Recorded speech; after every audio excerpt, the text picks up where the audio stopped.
Jean-Paul Salomé pour l'affaire Bojarski.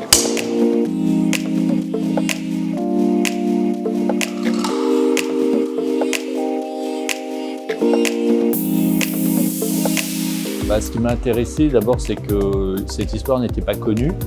Moi, je ne la connaissais pas et je pense que les spectateurs ne la connaissaient pas non plus. Et que c'était surtout l'itinéraire et le portrait d'un homme extrêmement avec plein de facettes, une histoire très romanesque, incroyable, un personnage hors du commun qui en même temps aurait pu être ingénieur, aurait pu être gangster, aurait pu être plein de choses et qui déjoue un peu tout ce qu'on attend et qui va dans une piste inconnue pour lui qui est de devenir faux monnayeur. Voilà. En fait, c'est une histoire vraie, donc de cet homme qui a vécu après-guerre, dans la France de l'après-guerre, de cet homme polonais, mais venu en France et qui est devenu l'un des plus gros faux monnayeurs qu'a connu la France, et même il est reconnu mondialement aujourd'hui.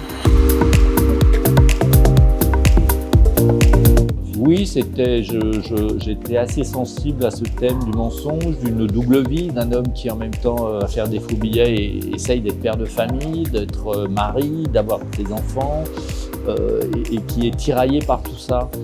Et surtout qui a une passion, parce que finalement faire des faux billets, ça commence comme un moyen de faire vivre sa famille, mais ça finit par être une passion dévorante pour lui, ça devient une passion dévorante. Et ça, je trouvais ça intéressant, c'est quelque chose, moi, dans lequel je pouvais me projeter, même si cinéaste et faux monnayeur, ça n'a rien à voir. Même si cinéaste, finalement, c'est aussi faire du vrai avec du faux ou du faux avec du vrai. Mais en tout cas, il y avait des tas de choses chez lui que je ressentais intimement et que je pensais pouvoir transcrire à l'écran.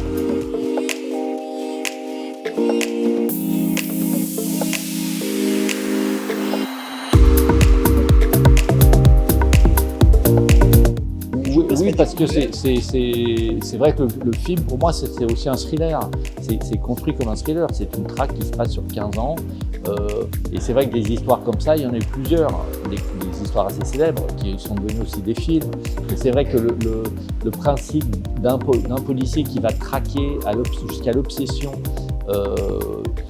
un délinquant hors la loi, il y a eu le film de Spielberg, moi si tu veux, il y a eu Flick Story avec Borniche qui poursuit Émile Buisson, il y a eu plusieurs films comme ça, c'est une sorte de classique. Mais ce que je trouvais intéressant dans le cas de Bojarski, c'est que les deux personnages étaient très forts, aussi bien celui qui se faisait traquer, donc le faux monnayeur, qui était une personnalité hors norme et qui, je trouve, amenait beaucoup d'humanité à ce personnage, et en même temps celui qui le traquait, ce flic qui a existé, qui pendant 15 ans a passé beaucoup d'années à traquer Bojarski, qui était une sorte de flic spécialiste des faussaires, mais qu'elle est tombé avec Bojarski sur l'ennemi le plus dur qu'il a eu à poursuivre pendant toutes ces années. Et ça a été la grande histoire de sa vie pour ce flic aussi.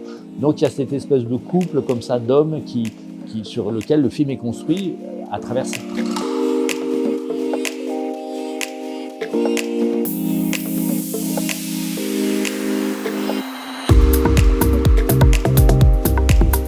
Dans ces cas-là, c'est toujours pareil. Le traqué finit par se prendre d'admiration aussi pour celui qui le traque et inversement, celui qui traque, au bout de toutes ces années, commence à être admiratif du travail de celui qui le traque et à se demander même si on a envie qu'il l'arrête. Parce que l'arrêter, c'est la fin de quelque chose, c'est la fin d'une histoire. Et finalement, je pense qu'au bout d'un moment, l'adrénaline fait qu'on a envie que ça continue et qu'inconsciemment, c'est pas sûr qu'on ait envie tant que ça de l'arrêter. On sait que le jour où on arrête, tout s'arrête, voilà. Et que cette partie de sa vie s'arrête. Et ça, je trouvais ça important parce que dans les témoignages, dans les documents que j'ai eus, c'était évident que, aussi pour le flic, ça a été une grande histoire et que voilà, sans spoiler les choses, c'est difficile, mais en tout cas, voilà, c'était une grande histoire pour lui aussi. Oui, le film traverse. Le film se déroule sur 20 ans aussi. Donc c'est vrai que c'est pas, je dirais, chaque période a sa chromie particulière, mais un peu quand même. C'est vrai qu'il y a des choses après-guerre et les années 60, et puis on va, voilà, et puis on va vers. C'est-à-dire que je voulais pas retomber dans le travers du biopic avec tout le temps des années, les choses, parce que c'est une histoire policière en même temps qui est assez chevillée et assez tendue. Et en fait, je voulais que les gens le spectateur sente le temps qui passe de manière diffuse, voilà, avec évidemment les années qui passent sur les visages des protagonistes, sur la mode qui change, sur la musique qui change, sur les voitures qui changent, sur ces choses-là. Et je voulais pas insister en disant là on était dans les années 50 et maintenant on est dans les années 60. Je voulais que ça se passe de manière fluide et que ça n'entrave pas l'histoire. Je voulais que ça reste un peu à l'arrière-plan.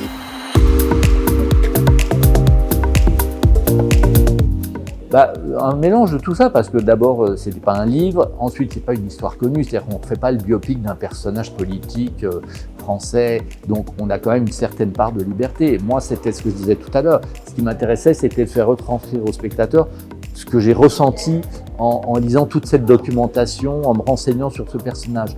J'avais envie de faire partager ces émotions que moi j'ai eues et dans lesquelles je me suis projeté cinématographiquement. Donc, beaucoup de choses, de tout ce qui est sur ses inventions, la manière dont il a fait ses biais, son parcours de faussaire, sont très proches de la réalité, vraiment. Après, il y a des choses, il n'y avait aucune documentation. Sa vie familiale, on ne savait rien. On savait qu'il avait eu 2 enfants, qu'il est resté avec la même femme. Bon, donc ça, on a essayé de se dire, mais comment un homme qui avait des enfants, sa femme, qui ne savait pas ce qu'il faisait, comment est-ce qu'ils ont vécu ça de l'intérieur avec cet homme qui était leur père, leur mari, pendant toutes ces années, sans soi-disant savoir ce qu'ils faisaient, alors qu'ils le faisaient en plus dans la maison, chez eux, dans le sous-sol ou dans la cabane au fond du jardin. Là, c'est avec Bastien Darel, scénariste, et Delphine Blaise aussi, on s'est posé toutes ces questions pour essayer humainement d'être le plus juste possible dans la perception de ces personnages. Donc, c'est des choses qu'on a inventées, mais qui sont très proches de la réalité. Et la preuve, c'est que la fille de Bojarski, qui dans le film, on la voit de 5 ans à 16 ans, aujourd'hui c'est une dame de 77 ans, elle a vu le film et elle a trouvé ça en une version cinéma, certes, mais beaucoup de choses pour elle sont très justes et elle les a vécues comme ça, ou alors elle aurait voulu les vivre comme ça aussi.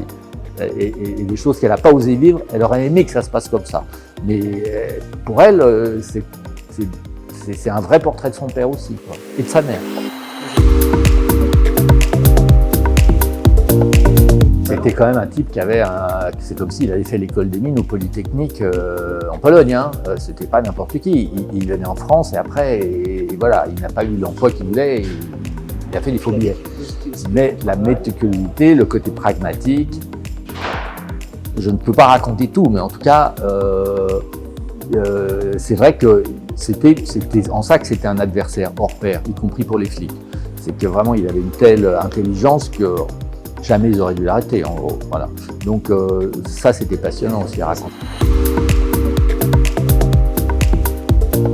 Reda, c'était une superbe rencontre. J'ai rencontré Reda avant de commencer à écrire.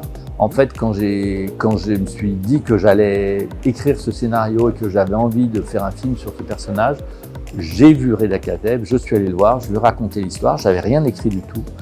Et il m'a dit « Ok, le personnage me passionne, écris le scénario et je le tournerai ». Et donc pendant 1 an, on a écrit le scénario et après on a pu faire le film. Mais on a vraiment écrit pour Reda Kateb, en pensant à Reda Kateb, en sachant que c'est lui qui ferait le personnage, ce qui était en même temps un luxe et en même temps très stimulant. C'est toujours très stimulant d'écrire pour quelqu'un.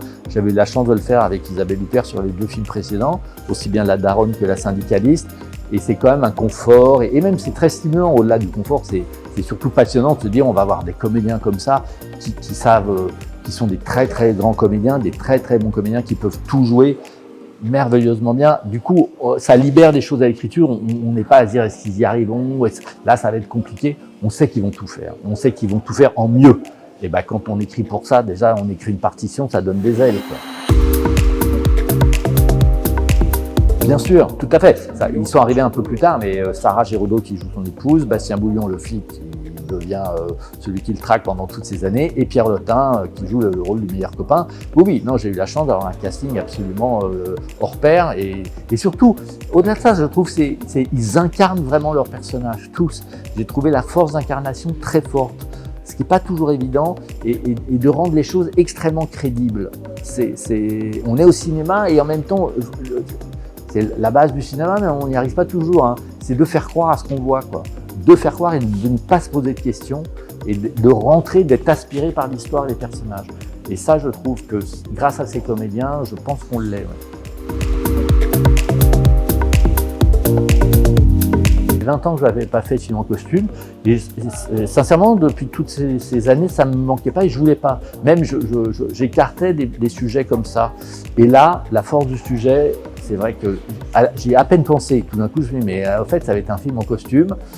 J'avais des souvenirs que tous les films en costume demandaient quand même un travail énorme, une force de concentration qui, des fois, j'avais l'impression, se faisait au détriment de ce qu'on racontait vraiment. Et je ne voulais pas vivre ça. Je voulais ne pas abîmer la force de cette histoire et la force de ce personnage. Donc, j'ai vraiment travaillé, j'ai eu la chance de travailler avec tous les techniciens avec qui je travaille depuis quelques années et qui me suivent vraiment.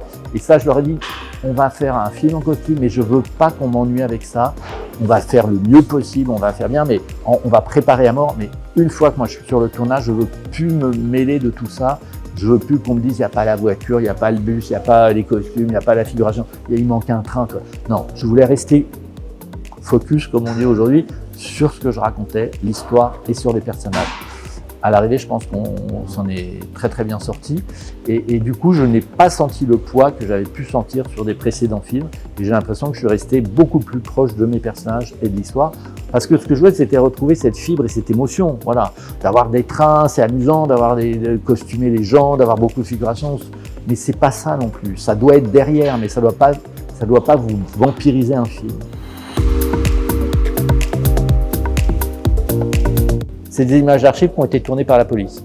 Voilà. Elles sont authentiques. C'est authentique et c'est le vrai Bojarsky. Voilà, ça a été tourné par la police. Enfin, j'en dirai pas plus. Mais les gens qui verront le film comprendront.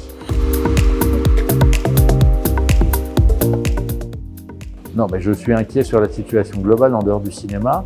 Maintenant, je suis plutôt optimiste sur le cinéma français. Je voudrais qu'on arrête de taper sur le cinéma français. Le cinéma français est quand même un des plus vivants en Europe et voire au monde.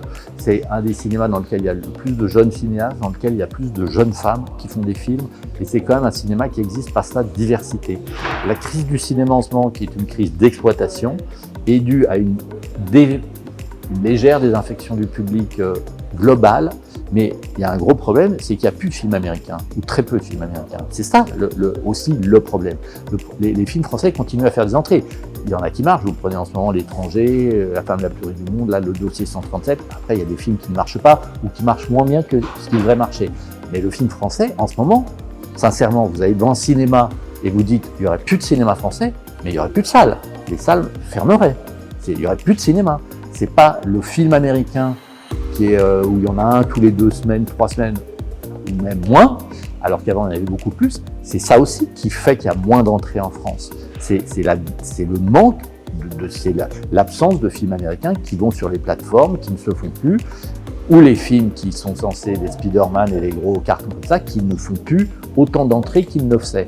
Mais arrêtons de se auto-flageller et de remettre la faute de tout ça sur le cinéma français. Parce qu'on a un peu tendance à dire les gens ne vont plus au cinéma, c'est la faute du cinéma français. Ben, c'est grâce au cinéma français que les salles réussissent à passer ce moment difficile. Parce que sans cinéma français, sincèrement, je pense que les salles ferment. Il n'y aurait plus de cinéma, on serait au niveau de l'Italie, de l'Espagne et de pays comme ça. Donc la situation est compliquée, tout n'est pas rose, il y a des difficultés, mais il faut voir le bon côté des choses. Les gens vont voir des films français encore. Et ça, c'est important.